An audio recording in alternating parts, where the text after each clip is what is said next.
What is going on, guys, and welcome back to another episode on the Currency Academy YouTube page. I am beyond excited to get back to creating some content for you guys. It's been about 2 months since we last looked at the NFP release of news, and I am coming at you guys with a banger of a video today on how to formulate a valid trading plan. So without further ado, let's get into the video. Hopping on over to the slideshow, we have how to formulate a valid trading plan. So introducing the Currency Academy Premium Discord server. The link for this will be in the description of this video down below. If you are interested in joining the ever so fast growing community, we've gotten already some members joined up, and I have posted some free signals before in this chat. I also have a crypto chat, an NFT chat, which I've just started posting stuff in. Like, I posted my Bitcoin analysis, and there's going to be more posted from everybody. I'm trying to get in a more engaged community so that we can really network and work together and try and help each other the best that we possibly can. So yeah, anyways, this is just a resource for you guys, something that we're going to be able to use in the future. And if you are interested in one-on-one mentoring or signals, you can hit me up and let me know. I also have a pre-learning warning here for you guys. Just keep a notebook with you or something that you can write with. If you have trouble grasping certain mental concepts, it's really important for you to have a notebook there to write down those ideas and really be able to comprehend what you are seeing and hearing. So the type of trader that you look to become, I broke this down into 3 different categories right now: swing trading, intraday trading, and scalping. Now, these are 3 different types of trading. So swing trading is positions held for 1 or more days. Intraday trading is trades that can be opened within the day and then closed towards the end of the day or held, so usually on the hour time frames. And then there's scalping, which involves fast-paced thinking and an ability to read structure fast or use technical indicators. Technical indicators are usually the better type of trading for scalping. I broke down the pie chart 60% swing trading because I think that the fundamentals that you learn on the higher time frames are the more important aspect of trading at the 60%, right? Then you have the intraday, which is you scaling in on the hourly time frames and then the smaller time frames for you to finalize and get your entry. So this is a really important section to just think about: what type of trader are you? Where do you sit on this aspect? And where do you want to be? As I said, think that the best way to approach this is to look at the positions on a higher time frame and then do a top-down analysis. So the goal, what we really want to achieve here. So we really want to accurately assess where the currency pair sits currently when we analyze our chart. We want to assess where you see the market currently trending. So is it trending upwards? Is it trending downwards? We want to see where you see the price moving in the future based off of where it currently is and where it has moved in the past. And then as traders, we look to minimize our risk and then increase the reward potential. So that's why the next few slides are going to be really important for you to pay attention. How, as traders, we manage our risk properly. This slide right here is super important.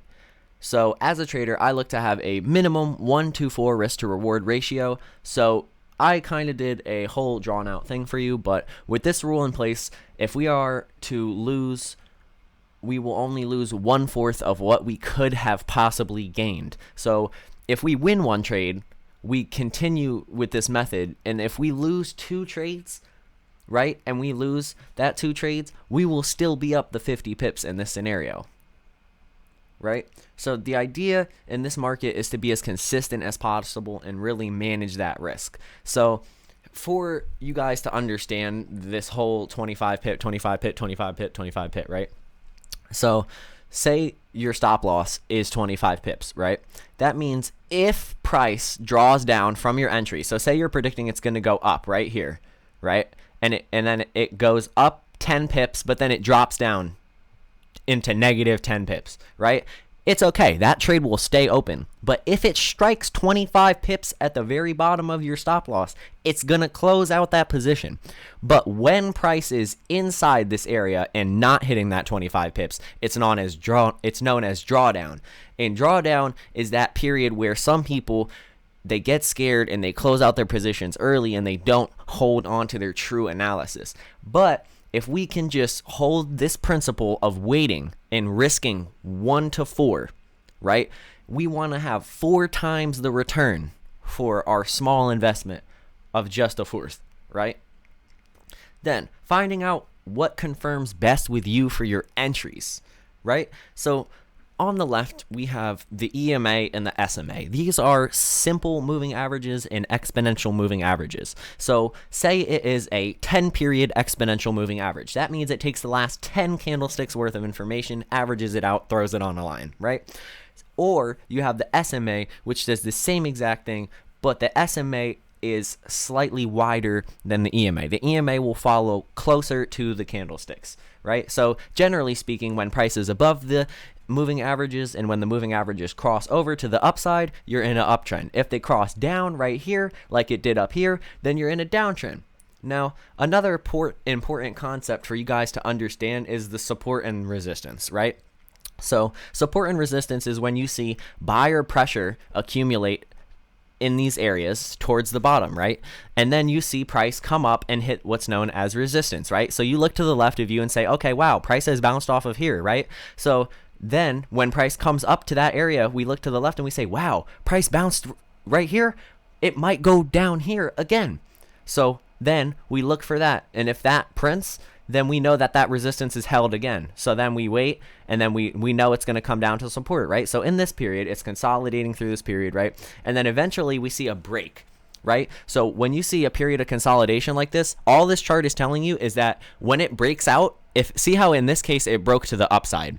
So now when you break to the upside, what was your resistance now becomes where the support is. This is now where buyers are going to come into the market and then continue the uptrend. Now, same thing goes for a downtrend. Now, if you guys want to understand these two concepts a little better, I have a bunch of other videos you guys can check out, but I think that this was a good basic explanation for you guys to understand.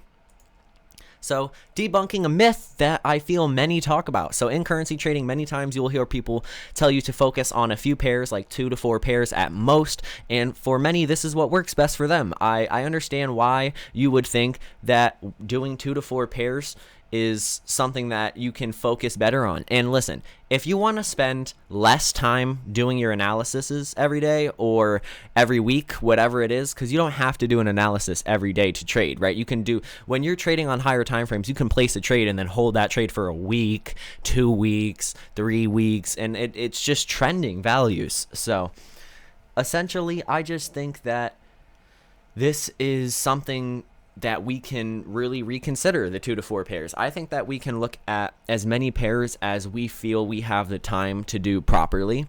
If we can really analyze where we think price is going to move in the future, I think we have a chance to looking at any chart and being able to say, okay, I think the US dollar is going to go down against the yen, or I think the Great Britain pound is going to go up against the US dollar, whatever it may be, But the true purpose behind the Discord server, I just want to spin back to the Discord server one more time real quick. So to help spread awareness of different ways for you guys to achieve financial freedom, I really want you guys to understand that there are multiple ways for you guys to make money.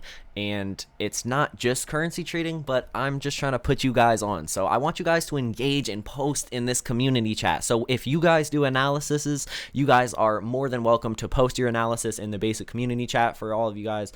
And we're going to be working together. So if you have any questions or anything like that, again, make sure you guys join up in the Discord. We're going to be going crazy in there. I'm going to be doing a whole bunch of really limited edition stuff in there. And yeah, so to help you all as traders become more disciplined and successful, these are some of my goals for you guys. I want to also provide access to any of those who are interested in a one-on-one mentorship, if that's what they personally feel like they need. If they want someone to really if they've already watched my videos, they've already considered all these things, and they still want to sit down and just try and pick my mind and get a better understanding of what I truly really know, then that option is available. You guys can hit me up on the direct message on Instagram, and I will get a little more talking back to you. Or you can direct message me on Discord through the Discord server. That is another direct way to get in contact with me. So I also provide signals for those who are interested. If you don't really want to put in the work, but you just want to copy trades, that's just thrown out there. It's also in the Discord server. But yeah, so stay up to date with all of my most recent trades and thoughts on these platforms, man. The links to everything will be down in the description below. We have Discord, we have Instagram, and we have TikTok. You already know how it is, man.